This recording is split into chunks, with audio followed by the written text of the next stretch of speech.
Welcome in, everyone. It's Tuesday. Welcome to the best damn pod in the land. Dan Divjak, Chad Stryker. We're here. We're back. We're on it. We are doing our Blitz to 500. We are close to 340, I think, Dan. I really need to win this argument with my wife. So if you guys didn't see my tweet, my wife does not think we can get to 500 before the Akron game. And she's probably going to be right. But if you haven't subscribed and you want to help me win it's not really an argument, a bet, that would be fantastic, because otherwise I'm on the hook for a fancy dinner. And if I win, then I get to go to an extra Buckeye game this year, which would be really nice, because I'd like to go to another Buckeye game this year. I'm going to try to make it to 3. That would give me 4. That would be almost all the home games. So, Dan, Yes. how are you? What do you win? That I get to go to an extra Buckeye game. Oh, an extra Buckeye game. Sorry. Yeah. So I'm taking Ryland to the Zips game, because that's an easy one. So my son, I'm taking him to the Zips game, and like if he's bored or something, I'm not going to feel bad about walking around with him a little bit. But he does really good. He really does. He's good for about 3/4, and then he's kind of like, all right, well, Dad, the score's 70-7. Can we do something? I got you. I got you on the 70 train, don't I? Yeah. Well, So that's the plan right now, is to go to the Zips game with him. So he's really looking forward to it. He has a countdown. So there's that. There's my piece of information about my family today. So personal information. But let's get those subscriptions up. We really appreciate you guys. We're having a lot of fun with this. So hit the like button, hit the subscription, comment, share it. Let folks know that there's a couple knuckleheads out there that are halfway decent at talking Buckeye ball. Yeah, and I'm really looking forward to. I know, Dan, we've hashed this out. I'm really looking forward to the best damn recap on Saturdays, to recap the games together, just 10, 15 minutes, maybe 20 at the most, where we, we'll be live too, so you guys can like jump on our live and ask us questions, and if you stump us, you win $1. Just kidding. But anyways, we appreciate you guys a lot. So recruiting news, Tavien St. Clair. What a cool video. What a cool story. Bellefontaine, Ohio, now the number 1 recruit in the class of 2025, committed to Ohio State. And, he was, I don't even remember how far down he was, 237 or something like that. He was unranked 18 months ago. Yeah. So what a rise, and what a humble kid too. So Dan, I don't know about you, but kind of fun, small town, Bellefontaine, not very big, and got the number 1 recruit in the country. Yeah, very cool story. Great kid, great family. It'll be fun to see some highlights of him this year. And then I guess we're about 6 months away from people saying that he should be starting as a true freshman. Yeah, I mean, did you watch the video of how much bigger he is than a lot of those kids on his team, though? Like, he towers over some of those guys. Yeah, he's a big kid, man. Goodness gracious. I mean, I can see people wanting him to start. Like, he has that Terrell Pryor frame, I'll call it. He's just a big kid. All right. But yeah, I think that's great. I think the other thing I noticed that is kind of happened this week is we have the AP poll that came out, Dan, and I'll drop it up on our screen here for everybody to see. And I'm not trying to like move off of the Tavien St. Clair thing. I just can't argue about quarterbacks I need to not argue about quarterbacks for a while. So you have the AP poll comes out with Georgia at 1, Ohio State 2, Oregon 3, Texas 4, Bama 5. And you guys can see it on your screen. So Dan, I mean, you posted a tweet like, it's not where you start, it's where you finish. Some of this poll just didn't make sense to me. I was like, I immediately zeroed in on the top 12. Yeah. And same. I wanted to say, okay, if this is the way the final rankings ended, what would the playoff look like? And there's going to be some immediate conversations and things that people aren't going to like. So, for instance, number one, obviously this is preseason, and there's just some things in here that just couldn't, I don't think could possibly happen. Like, I don't think Ohio State and Oregon could finish 2-3 unless they split the regular season and the Big Ten championship. So, in this case, it would probably be us losing in the regular season and then beating them in the Big Ten championship to Well, get look at this too. that. You have 1, 2, 3, 4, 5 SEC teams in the top 12. Yeah, that's not surprising. But if you look at what this would look like, so the playoff seedings would not mirror this, right? Yeah. So the power four get automatic buys in the first round. So that would mean number 10 Florida State gets elevated to number 3 as an ACC champion, and then Utah would get elevated from 12th to number 4 and get a first round bye as the Big 12 champion, right? They're the highest ranked Big 12 team in this initial ranking. Yeah. So, but the juiciness doesn't stop there. That would move Missouri down to 12. Yeah, Missouri wouldn't be in because it would be a group of 5, right? Exactly. Missouri would get knocked out by the highest ranked group of 5. In this case, we don't even have a group of 5 team in the preseason 25. And the highest ranked group of 5 team with 47 votes would be Boise State. So you've got a group of 5 team elevating to 12th, which knocks out Missouri, right? Yeah. I mean, my money is on Liberty, but we'll see because they return the quarterback. But I'm just going off of who had the highest votes in this initial preseason poll, right? Yep. So you've got controversy with 10 and 12 getting elevated to 3 and 4. You've got controversy with 11 not making it over a very lowly ranked, if not ranked, group of 5 team. Reality is that they'll shuffle them in there and they'll try to get them as ranked as high as they can, so there's not as much controversy.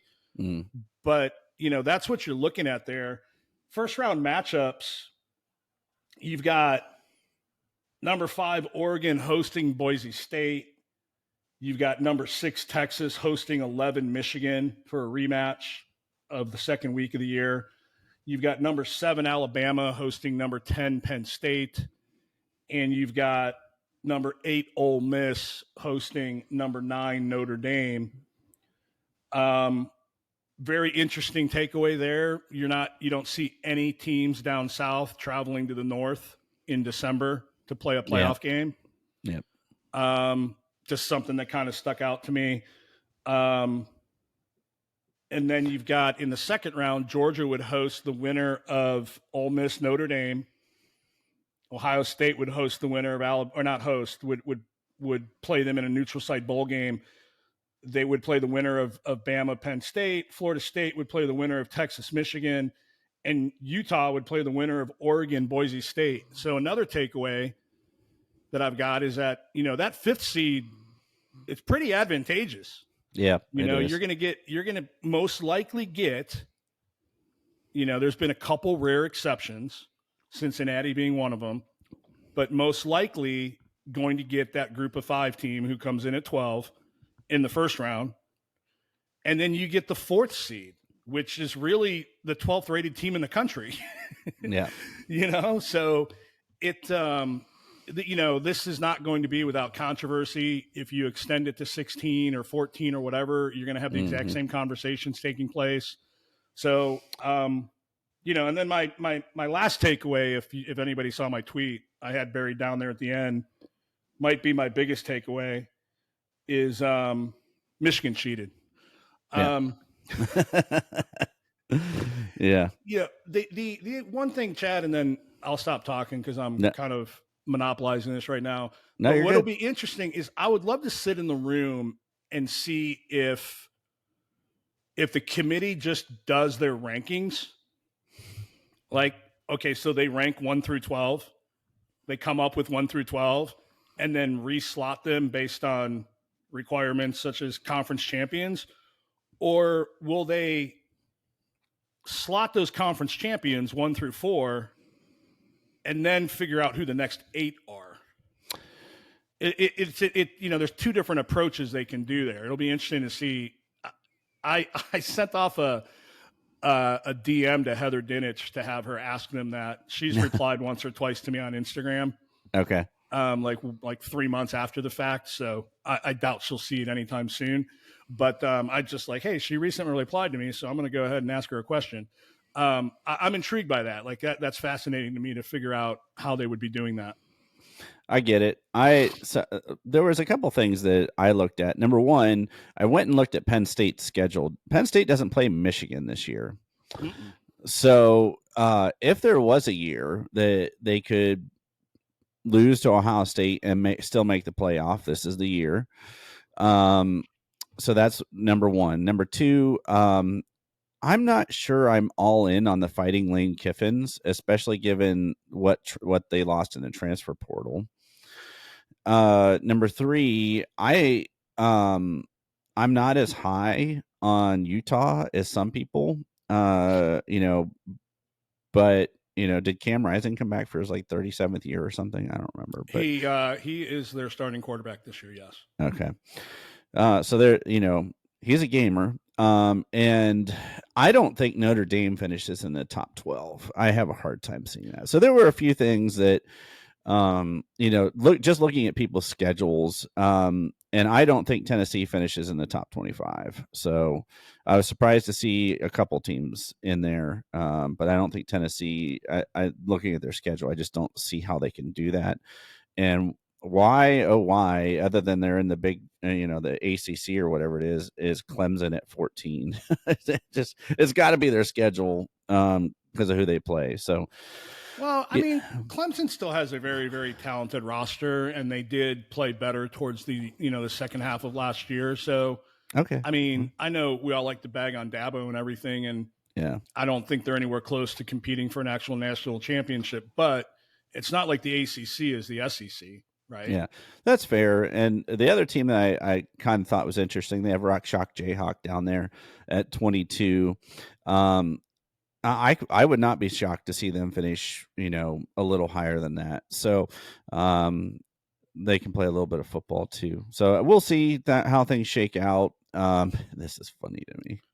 Well, a couple things, based on what you said. So Ole Miss, they're I think Ole Miss is in the same boat as Penn State. They've got a very favorable schedule this year. Now that they don't have divisions in the SEC, like the table is set for Ole Miss to make a run. Penn State, I mean, 2 losses, I think gets them in. Yeah. It would have last year. Yep. I think Ole Miss can be in the top 12. Don't. Yeah. I just don't know. I don't know how good they're going to be, but their schedule allows them to be in the top 12. Yeah. And then Notre Dame, their schedule's trash. Yeah. I mean, they have 4 away games. They play 4.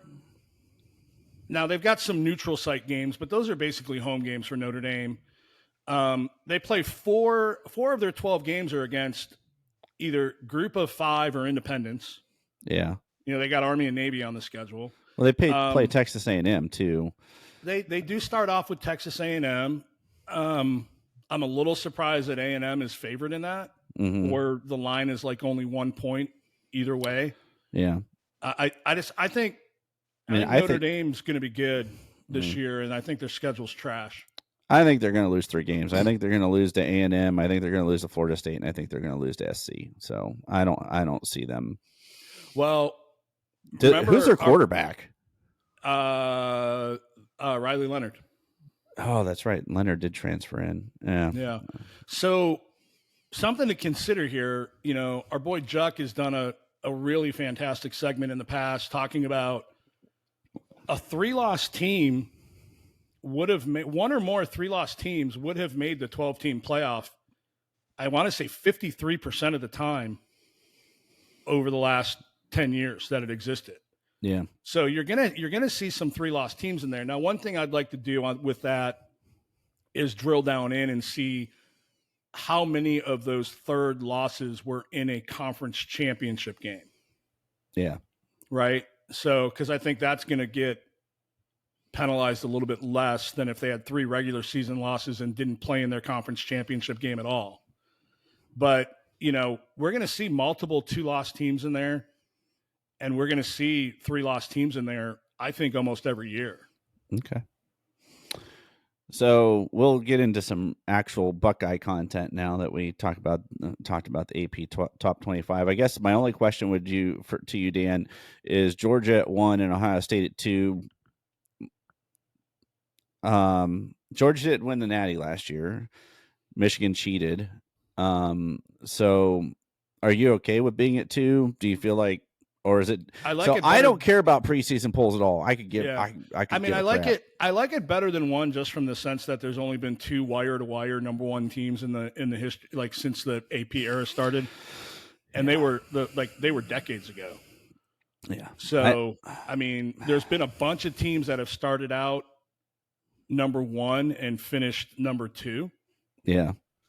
But only 2 that have gone wire to wire. So I mean, I'm not, I'm not superstitious, but I'm a little stitious. Yeah. So those things are interesting. It's like there's no explanation for them, but they do exist, type thing. I get it 1000%. I struggle with the preseason AP poll. I just do. Like I always have. I'm like, whatever. I mean, it's cannon fodder. It's something to talk about. And at the end of the year, we can look back and be like, look how stupid the AP people were. So, but we'll get into actual Buckeye stuff. So 2 weeks down in training camp, Dan, you were there for one of the weeks. So I thought we could just take a quick-ish look at the position groups, kind of where they stand now, where we thought they would be coming out of the spring. You and I definitely had some thoughts about like kind of which way things could go. I kind of wanted to start with wide receivers, and it's because there's been a couple surprises to me, at least along the way, and I'm not talking about Jaden Ballard. So I didn't even, it's not even in my notes. I wasn't sure, and I'll just be honest, what to expect from Brandon Inniss. And I've told you this before. I know he came in with a lot of love. I just wasn't sure. It seemed kind of like a Jordan Marshall to me, a little bit of everything, but not sure what to expect. And so when they recruited him, then he caught that long touchdown against Purdue, then really didn't hear much again out of him. And then he was kind of sort of injured in the spring, but has shown out this fall. So where are you at with the wide receivers? Are you surprised, not surprised? How do you feel? Are you comfortable? Because we even thought maybe in the spring, I went back and reviewed some of our notes, like we thought they might even be a little thin. Well, so here's the deal. I do think we're a little thin. I don't think that's changed. Like if we lost 1 or 2 guys in the top 4, like we're going to be pretty thin. However, that's based on experience. Ability-wise, we're loaded. Mm-hmm. I mean, just absolutely loaded. As far as Inniss goes, I think Inniss is going to be, I think his name is going to be mentioned a lot this year. Ryan made the comment that you feel him when he's out there. And when I was at those 4 practices, I get it. I know what he meant by that. Like he has a presence. The trendy word right now is aura. Mm-hmm. He loves playing football. And there's like a little kid exuberance in him out there. You know what just popped into my head? I mean, this is just such a weird analogy, but just to kind of give people an idea of what I mean by like a little kid exuberance, he's got a little bit of Baker Mayfield in him in regards to how excited he gets when he's on the field and makes a play and, all that other stuff. I think he's got way more swag than Baker. Okay. I mean, I think he's from Middle America, if I'm not mistaken. Yeah. And, Inniss is from South Florida.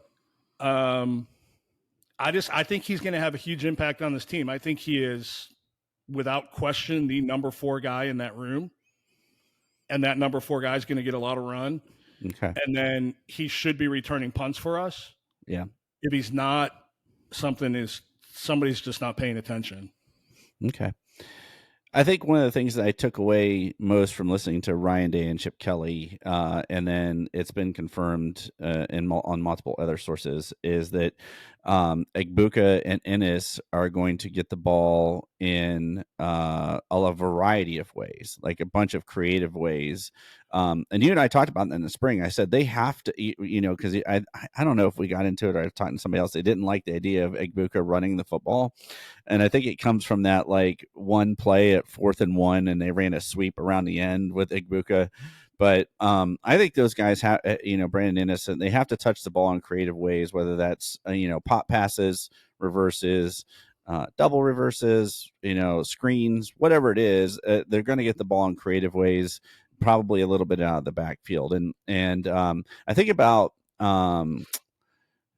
it was the 2020 championship game against Alabama where they lined up Devontae in the backfield and like he did a little zigzag and was like wide open coming out of the backfield. Now that was probably on our linebackers a little bit, but those are the kind of things I think of when I think about getting the ball to those guys in creative ways. Yeah, you're going to see that. There was one play that I noticed 3 or 4 times while I was there during a team session that had Innis or Emeka they're in the slot but lined up kind of wide in the slot, and then they come in hard motion along the line of scrimmage and they put the brakes on and then reverse course to the sideline for a real quick little pop pass type thing.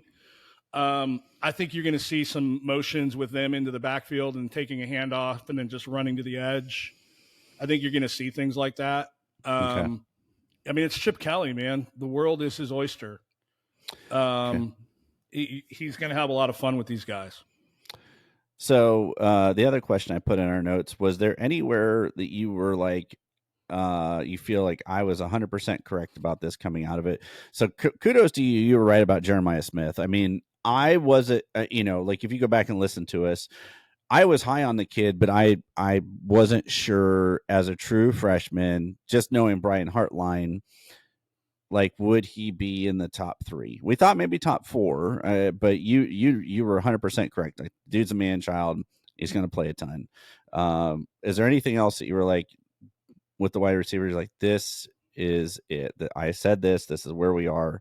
This is going to happen. Or anything you felt like you missed? No, nothing that I missed. I'm pretty sure that we talked about Carnell being a big part of the offense. Carnell Tate's gonna he's gonna eat. show up. He's gonna eat. Yeah. I think people forget about him. Like he was a 5-star. He was a 5-star at one point. And I think he lost that 5th star at the very end. But he's a big body. He's not as thick as JJ, but he's tall and well built physically. And he's just a beast, I mean, that room, it's going to be really interesting because I think we're going to see JJ getting doubled fairly quickly.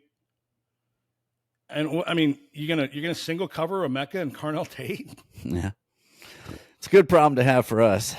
Bad problem to have for the defense. Yeah. I think we're going to see a lot more yard after catch this year than we have the last few seasons. Bigger guys. Like we haven't really seen a lot of yard after catch. A lot of yak since JSN's last healthy season. Yeah. Yeah, I get it. So the one thing that I'm very curious about is the role Bryson Rogers will play, because he seems to be the next man up. So behind Ennis, so you got, Emeka, Carnell, JJ, Ennis, and then Bryson Rogers, who entered the transfer portal and came back. So be very interested because he had a really good spring. Sound like fall camp was going well for him, but and you hear every now and then, I think he took an 80-yard slant to the house, different things like that. So he has, these splash plays. But when you're listening to Ryan Day, he talks about consistency. So he wants consistency. So I think that might just be a growth process for him. I mean, he's going to be a true sophomore. So didn't see much run last year, and then of course, as we mentioned, entered the transfer portal. So he's one I'm kind of curious about because, he could see some serious playing time next year after Egbuka moves on. Yeah, for sure. I know this is going to surprise you, but I do think that battle for the fifth spot is a little bit tighter between Rodgers and Ballard than I would have anticipated. Mm. But those 4 days I was there, Ballard, he looked good. Yeah. I mean, he wasn't. I didn't see any. They weren't fielding punts live, so I didn't have a chance to see him fair catch anything at the 5 yard line. But what I did see, he ran nice patterns. I saw some plays where he came back to the ball and made a nice play. He had that one ball from Devin where he, tipped it up in the air over Denzel's helmet and then Yeah. caught it. That was a great play. You can see why people get excited about the kid, but it's just a matter of putting it together. What's interesting, a lot of this is going to depend when we start to talk about the two deep is how much run are these guys going to get? Are they going to allow them to eat, or are they going to put them in there and make them hand the damn ball off? Yeah. And that's been Ryan's MO. Ryan has not allowed the second team quarterback to let it rip. Yeah. The way that Urban did with, Joe Burrow. And for crying out loud, Tate Martell still holds the record for, completion percentage in a game. He was 10 for 10. Yeah. Tathan. Against Rutgers. Tathan Martell. Yeah. Now he's, as I think my boy Ron said, he's an Instagram model. But, that's we've got to let these guys eat. We've got to let them develop. And the only way to do that is with live game reps. So that's going to be the biggest thing that I'm watching those first few weeks is how much are they going to let the twos in there? If I was coaching, the twos would get a lot of run in those first 3 games. Maybe a little bit less in the Michigan State game, depending on how that game goes. I'm not sleeping on Childs, man. No, I just think they're going to be a couple, 2-3 years away from really pushing somebody like us. Yeah, I think they need another year or two. I agree with you. Yeah. They just don't have the depth. He's got to. They've got to get these. They've got to let this two deep eat on both sides of the ball. Agreed. So that takes us to running backs. Speaking of eating and running and all of those things, I don't want to take the words out of your mouth, but originally we talked about the depth, and we thought it was okay with TC Caffey kind of being that other guy in the room.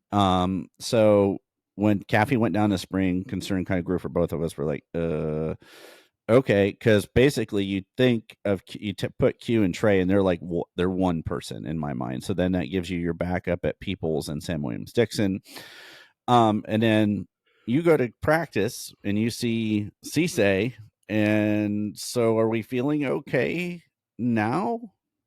Yeah. No, I feel good with the running back depth right now. Okay. There is that wild card that our number 3 is really our number 2, right? Right. When you're going to rest Trey and Q, you're not going to rest one or the other and then run the other one out there with the twos. Right. So when the twos go in, Trey and Q are out. Yes. So we're down to number 3 as our number 2. Correct. Mm-hmm. So I guess you can get a little squeamish there, if there's an injury, but I think that, as far as ability goes, take injuries out of it.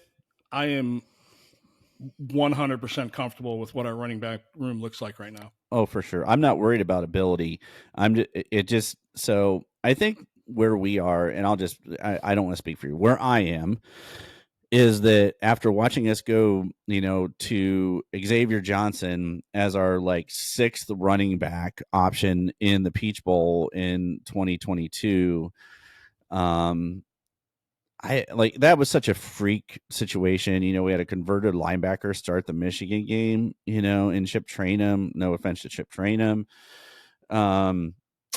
It's just one of those things where I think we were snake bit, and Trainum there's no slight to Trainum. No. Trey Henderson, he was out that game, right? Yeah. Yeah. I mean, it's just a different situation right now, right? Yeah. I mean, take injuries out of it. We just have way better running backs, than we did in that room. Yeah, I mean, but I just felt Teague snake was still bit around that year, wasn't he? Or was he gone that year? Who? Master Teague. I don't think He's Teague been was there. gone. He wasn't in Yeah. the Georgia game. I mean, our running back room was It it was not yeah. an Ohio State caliber running back room for a No, it couple of was years there, and Trey. it mainly had to do with Trey's injuries. Yeah, Trey and bowling ball. Mayan Is it Williams. Ryan Williams? Yeah, train him. Yeah, it was there wasn't TC Caffey, but he got hurt early in one of the games early that year. Might have been it was early. It might have been the Toledo game. I think he got hurt. I mean, So Dallin Hayden saved us in the Maryland game that yeah, year, and then Dallin he Hayden. didn't get Yeah, any run the rest of the year. He yeah. didn't play against Michigan, and he didn't play against Georgia.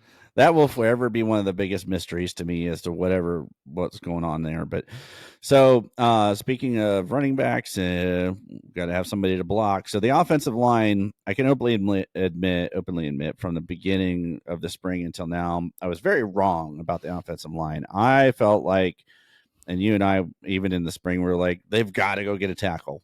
They've got to get a tackle. I felt like I was screaming it into the void. Anybody out of the portal, move Fryer off of right tackle. Please do something, Ryan Day. Obviously, that doesn't happen.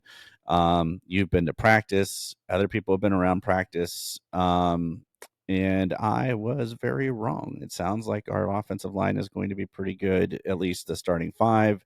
Dan, agree? Disagree? No, I agree. Now I'm going to need to see Fryer do it in a game against Fair. good competition for me to be 100% comfortable. But Yeah. all indications are from the type of offseason that he had and how he's looked in camp so far, along with the blocking scheme that we're going to be using, he looks really good. Chip Kelly made a really interesting comment the other day. He kind of, you usually don't see this, but he literally said to the guy that was interviewing him who questioned the offensive line, he goes, yeah, let me stop you there. I know that's the narrative that's out there, but let me tell you something. Like, I've never seen a coach address openly, directly, head on address a narrative quite like that in Mm-hmm. that type of a setting before. But he said that Bill O'Brien told him that, hey, listen, man, I don't know what the narrative is out there, but you got 3 NFL ready guys on that line right now. And you have to assume he's talking about Simmons, Jackson, and McLaughlin. But I mean, listen, I know we had some comments the other day that Simmons no way is going to go first or second round. Oh yeah, man. I don't think people understand the transformation that this guy has made. Okay, he came in the summer last year, so he didn't even have a spring practice with us. Out of a program like San Diego State, where there was zero development, he improved throughout the year. But in this offseason, this guy, he has dropped. I heard Juck say this morning, I have to validate this, but since he said it, I'm going to say it because I've heard it in other places. He's dropped 17 points in his body fat. Jeepers. In this offseason. I mean, he looks like a first round offensive tackle. Okay. Last year, I couldn't have said that last year. Mm-hmm. He was kind of fat last year. He looks like a Paris Johnson now. Okay. And his athleticism has always been the thing that was a positive for him. So you now put together the conditioning and the body with the natural talent that he has, along with getting coached up by Chip and Drevno and Fry. Yep. I'm telling you, man, he's my dark horse All-American candidate. Okay. I mean, I'm high on Jimmy Simmons. You know that. I've been pumping him up for 2 years. So that's not a, I guess I shouldn't call him Jimmy. They don't call him Jimmy anymore. But yeah, I like him a lot. And yeah, I like people's comments, because it's really fun. I had a guy on Twitter, it goes by Clemson Addict, who originally posted a bunch of nonsense about how OSU would not be in on David Sanders and they were a distant fourth and it was all Clemson. And then when he dropped his top 4, I sent this to you guys. I said update, and then the crystal ball rolls for Tennessee, and he writes back update. I'm like, it's still not Clemson, bro. You said OSU was a distant fourth. Yeah. It's still not Clemson, man. All right. What's the upstate? Still not Clemson. Yeah. So are we going to talk about David Sanders right now then? We can, since we're on the offensive line. So I know on Bucknuts this morning I mentioned that to you that Bill Kurlick he didn't put in a crystal ball, so let me say that. But he said that it definitely felt like the Sanders and the UT thing were um, there's still time, is what he said, but it's Yeah. not. So here's what I've heard about UT. I've heard they've upped the ante. And first of all, let me preface this by saying I think this is all conjecture. Like I haven't seen a single person from Tennessee come out and say, yes, we upped the ante. Mm. Right. So, but the rumor is that they upped the ante some way, somehow. The common thought out there is they've maybe offered housing to his parents. And I'm thinking to myself, like, the Schottensteins own like a top 10 national home building company. Like, if Right. they can build them a community if they wanted to, like, I don't see us losing a deal over something like that. I'm just not. The family's been really, really quiet. I know you said that Kurlick may have mentioned a conversation with a family member this morning on Bucknuts. I got to go and listen to that Yeah, because I that need would to be really the don't put. I okay, don't. that would be the first time anyone's referenced a conversation with anybody Yeah. close to David Sanders. I don't think I, I'm not buying it. I'm not buying it. I know that. I know some parents, of one of our, biggest recruits out there that feel pretty good about us still getting him. When I look at it logically, and that's probably my first mistake, right? Is there's no logic to be found in recruiting. Right. But if you look at everything that we've been told is important to him, I don't see how anybody else compares to us. I just don't. I get it. I do. Like I was really trying to remember what Kurlick said, but basically, he was in the South and just got back and he said he was still trying to catch up um, but he hasn't rolled a crystal ball for anybody. So he was basically saying, answering a question from one of the comments. I think he said it certainly seems like UT has the momentum or something like that. So It's we'll go. it's all based off people throwing crap against the wall, seeing if it's going to stick. I mean, Steve Wiltfong went from Juck did a really nice breakdown on this morning, but Steve Wiltfong went from one day saying all I've got is a guess to the next day putting in an RPM, like based on what? And he said a guess. Like I mean, and then everybody ran with that, like Buckeye Nation does. I mean, we're some of the most unhinged fans in the freaking country, which there's pros and cons with that, but there is a faction of us that are unhinged. Like I'm going to use this analogy again, like Dexter unhinged. Yeah. Like they're so reactionary, and it's like I use this analogy in one of my chats the other day. It's like somebody saw their girlfriend in middle school smile at the new kid, who showed up in homeroom today, and now they think they're dating. It's like, I don't get it. But if you look at some things that happened yesterday with, like, this kid has taken his senior pictures with an Ohio State sleeve and headband on. Okay. Yeah. Now, if he took those pictures with other teams' gear on, it certainly hasn't been put out there by him. Okay. Yep. He drops his website yesterday, and the cover photo has him in an Ohio State jersey from his shoot on his OV.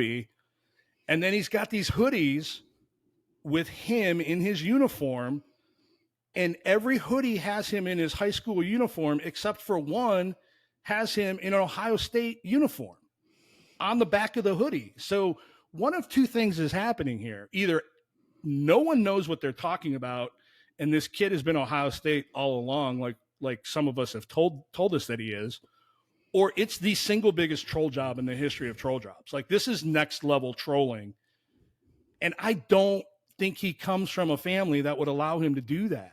Or Like, maybe he knows that Buckeye fans eat up gear and wants to sell a bunch of jerseys or hoodies. You know what? If anybody's buying that hoodie at this point with everything that's out there, then they're just throwing their money away. Even if he does choose us, you can always go and buy it after he chooses us. Yeah. But to go and buy it now with everything that's out there, I don't know, man. I don't. That's just that goes from trolling to being outright disrespectful. Mm-hmm. And I don't get the vibe that his family is of that ilk. Makes sense. Makes sense. I mean, we're 5 days away from knowing. Yeah, we'll know soon. So, speaking of knowing, do we know who the quarterback is? How are you feeling about the quarterbacks for Ohio State? I mean, You're the guru. You're the quarterback guru. I lean to you when it comes to the I quarterback. played the position. It doesn't make me a guru. So did your brother. Don't downplay it. Like let's be real. So, I mean, we talked about this last week. The smart Yeah. money is that Will's going to start, and all I just signs meant about are the that. group. How do you feel about the group? Oh my God, I feel so much better about the group going into this season than Yeah. at any time last year. I mean, Devin's a year older. Like people, I think people have like last year's version of Devin in their head, which is fair. Okay. But to think that the kid hasn't improved Mm-hmm. and hasn't developed and hasn't grown with more reps is that's just foolish, right? But yeah, I mean, I think that obviously Will's going to be the guy. I'm I've accepted that at this point. I don't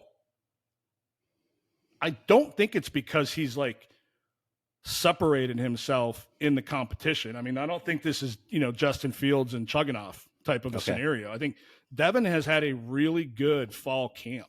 Mm-hmm. All right. Let me put it this way. If Devin performed in fall camp last year the way that he has this year, he would have separated from Kyle. Okay. Like he is night and day better than last year. Okay. So people need to understand that. Mm-hmm. And I say that so that people feel really, really good about the room. Will starts. If Will goes down or Will craps the bed, we've got a good option right behind him that's ready to come in and take the reins. Yeah. Right. So I feel way better about the room, this year. Yeah. And I feel way better about Julian at number 3 this year than I did about Lincoln at number 3 last year. Quite frankly, I feel better about Lincoln at number 3 this year than I did last year. Just like Devin has grown, I think Lincoln has grown as well. I just think Lincoln is just a huge project. And then Air is an uber talented kid. I don't think he's anywhere ready to lead this team, but I think Air has a very bright future. Some of the throws that he dropped into Mecca, I saw him working with a Mecca a little bit, and he has a nice touch on the ball. Yeah.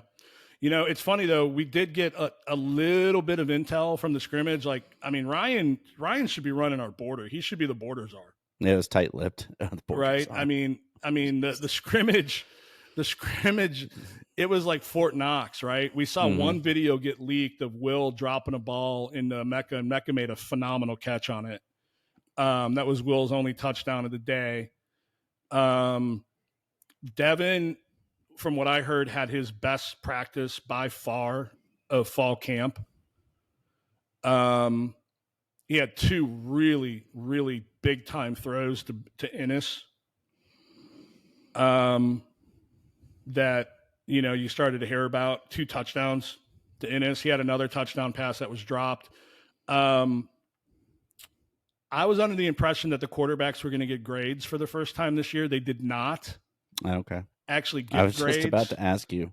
As of 48 hours ago, they did not get grades. I do know that none of them graded out as champions. So they didn't get individual grades, but nobody graded out as a champion.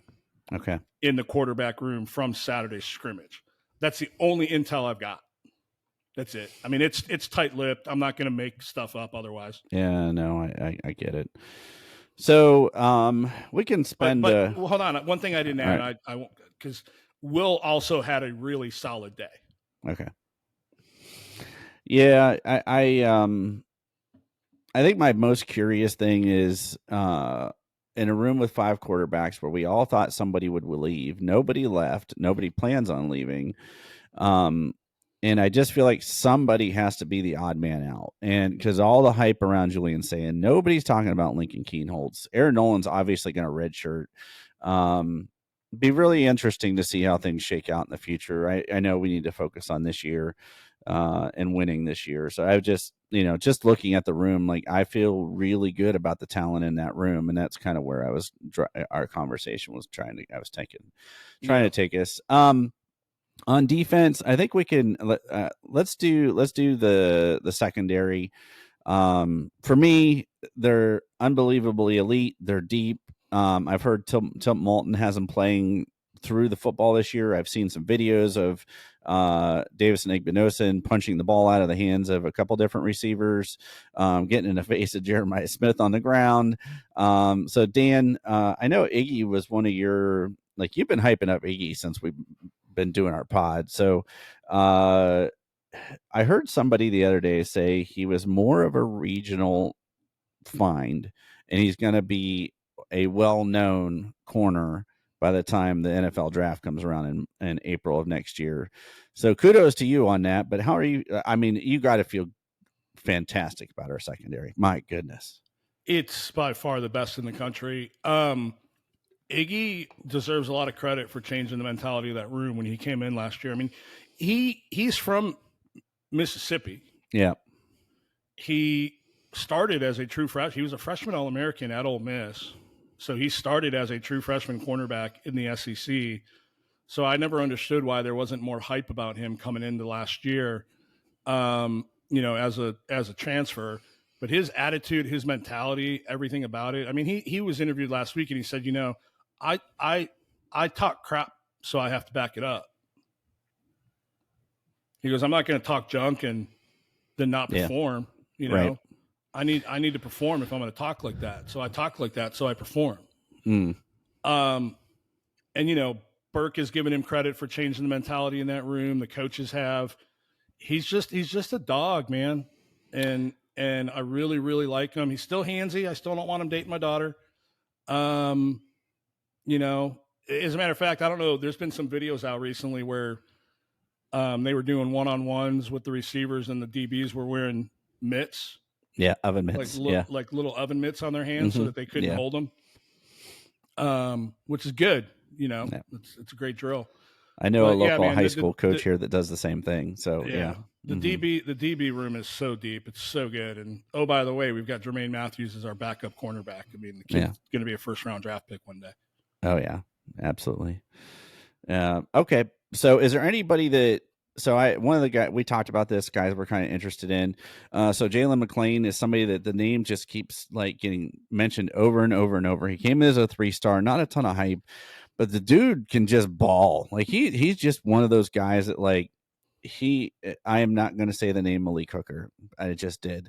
But he's just one of those guys that just has burst on the scene, playing really well. Another person I keep hearing whispers about is Aaron Scott. Is there anybody we're forgetting that you're like, watch out for this cat this year, especially in the 2 deep? We're just talking about the secondary? Yeah, just secondary.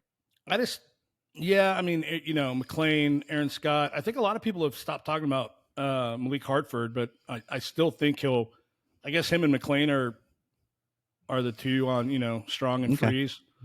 I think Knowles calls them something else, but 1 and 2. That whole secondary. Oh, and then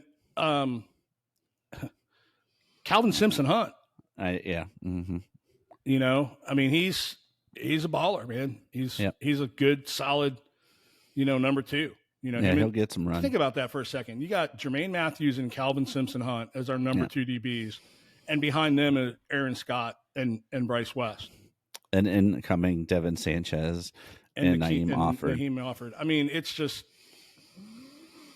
unreal. Yeah, it's crazy.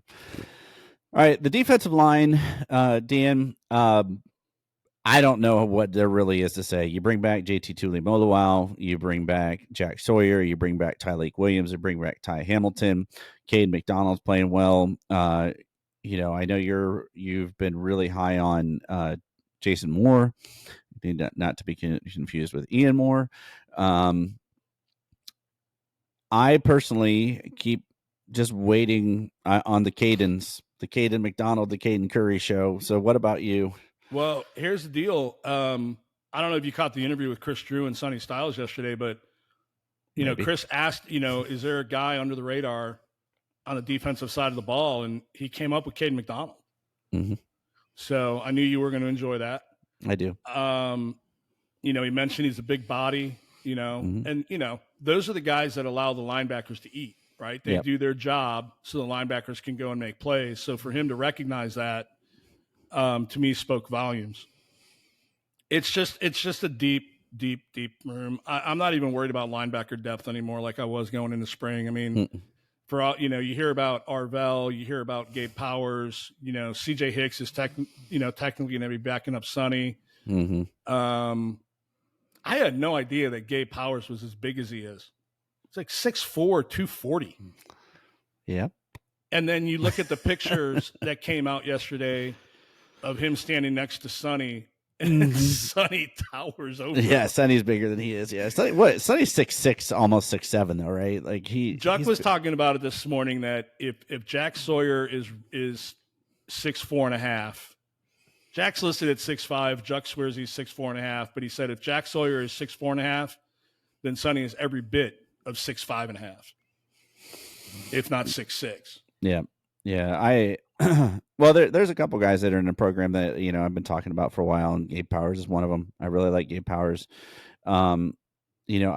I sincerely believe that he'll be the starting Mike next year.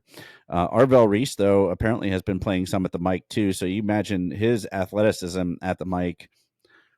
Man, that linebacker room's loaded. So, He looks the part. Ooh. Yeah, he does. So that I wanted to mention one other person, and I've talked about this before, but I hope we get to see Mitch Melton. I mean, because of what he's been through with all the surgeries, like the Cameron Babb kind of thing. I mean, all reports suggest he's had a really good camp. Yeah. I just hope we get to see him. I fully expect if Kenyatta Jackson isn't healthy or is still struggling, Mitch Melton will be in the 2 deep, and it'll be Mitch Melton and Caden Curry off the bench at the edge, and maybe not Kenyatta, which would be sad for Kenyatta. But I just want to see Mitch Melton. He all the offensive linemen hate blocking him. There's got to be a reason for that, and just because of the injuries and the way he stuck it out. So, special teams. Anything you'd like to say besides Nick McLarty should be our punter? Yes, I do want to say something. So they did very little special teams as far as kicking goes in the 4 days I was there. There was a time that I saw, though, where I didn't think, is it Jason Fielding? What's the name of our kicker? Jaden Fielding. Jaden Fielding. Jaden Fielding's got a leg. Oh, yeah, he can boot the ball. I mean, I saw him kicking 48, 49 yarders with plenty of distance and plenty of height. Because we were talking about, do we have anybody that would have beat Georgia? And I hate to say this, but he's got the leg to have made that kick over and over and over again. He was the kickoff specialist that year, and that's why when they brought in the other guy, I put his name out of my memory because Noah Ruggles, even though he was super accurate inside the 30. I was surprised they didn't give Fielding a shot. Ruggles hadn't made anything beyond. Yeah, I mean Ryan, he mismanaged the whole last 30 to 40 seconds of that game. Well, you have to think too, and I'm only going to say this. I think this will be the last time I mention this. The slant on 1st and 10 that went to Xavier Johnson probably gets caught if that's Marvin Harrison Jr. And then we're not kicking a 50-yard field goal. So yeah, end of statement. Woulda, coulda, shoulda, if, would. Woulda, coulda, shoulda, if. Yeah. Yep. Anyways, all right, guys. Well, remember, Blitz to 500. Subscribe. You'll get entered in the raffle for a $50 Buckeye Corner gift card. You can get yourself some merch. I love merch. I'm always looking for new stuff. So it's always fun to, get yourself a couple new hats or a new shirt or whatever it is that you're into. Dan, any final words? No, man, 2 weeks from today, we will be getting ready for Ryan's first official press conference during game week. Yep. He usually talks on Tuesdays. I know he'll be talking on Thursday of this week, but and then I don't think we get him next week. No, Um, we'll get him so Thursday, we've and then got. I mean, we are we're less than 2 weeks away from game week. yes, sir. Yeah, we're getting there, and I think everybody's ready for some football. I think everybody's ready to see actual football and stop talking about all the what ifs and what could and what should. So, Hey, I've got a JV football game I'm going to on Monday, and I'm stoked. okay, sweet. First game of the year. Yeah. Well, I'm gonna go catch Maslin. I think a couple times this year. So, home program of Jaden Ballard. So, Yeah. anyways, I'll let you guys go. We appreciate you guys. Stay with us this week. We'll be dropping content on Friday as well, and it'll be very, very close to a Buckeye Friday. And then on Saturday, David Sanders' commitment announcement, 12:30 Eastern is what I understand from his home gym. So you guys, Yeah, I think Juck's going to be going live for that, so yep, I'll probably be in the comments. yep. So stay on it, stay with it. You guys have a good week. Stay safe out there, and as always, go Bucks. Go Bucks.